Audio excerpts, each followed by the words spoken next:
Hey, this is Lorena, and I wanted to do a table runner for you.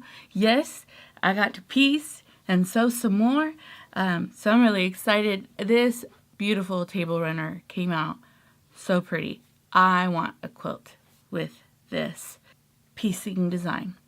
So in this tutorial, what I wanted to share is I'm only going to do a video on the table runner itself.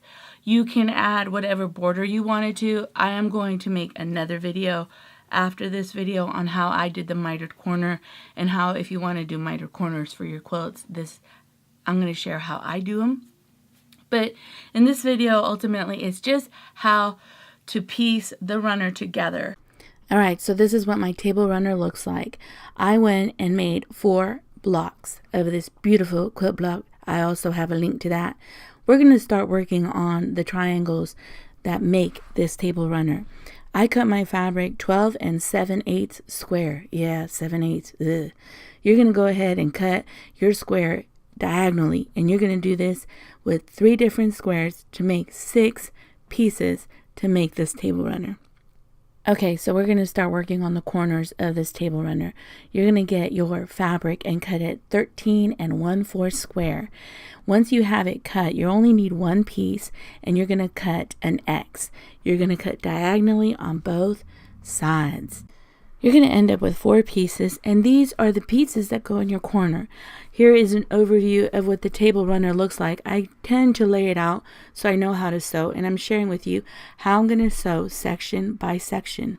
So here I have my 2 pieces together, and I'm going to make sure that I sew at the 90-degree and sew all the way down.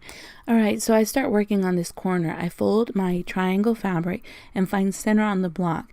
What I want to do is make sure that those little edges go all the way to the edge of the block, and I also do that in this section of my corner.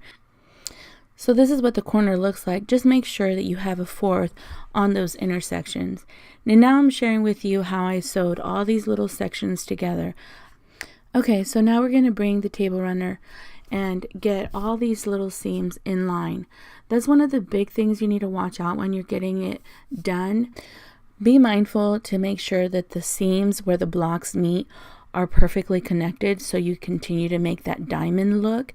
Also, make sure that the seam at the end gives you a 4th, because sometimes that triangle needs to go all the way down, and sometimes you need to kind of fudge it or just pull it a little bit so you get your 4th and you don't have to lose your point when you're putting the border on. As you see, I continued building this table runner, and it came out beautifully, by the way. I really love the color scheme, and just I want to quilt now.